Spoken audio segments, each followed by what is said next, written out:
વાત છે ને ગુજરાતી અને થોડું ઘણું ઇંગ્લિશ જાણતા હોય ને એને ટપો પડી છે. બાકી બીજાને તો થોડુંક મુશ્કેલ થાય તો ટ્રાન્સલેશન કરી લેવું તો થોડી મજા આવે છે.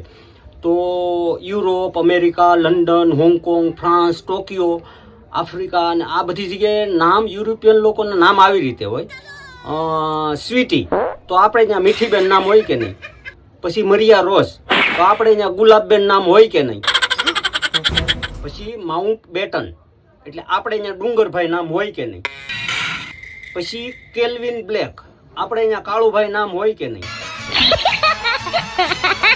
પછી અહીંયા રૂબેશ નામ હોય તો આપણે અહીંયા પૂંજાભાઈ નામ હોય કે નહીં. પછી અહીંયા જેક્સન તો આપણે અહીંયા જય કિશન નામ હોય કે નહીં. પછી છેલ્લે રોબર્ટ બ્રાઉન તો આપણે અહીંયા ભૂરાભાઈ છે કે નહીં.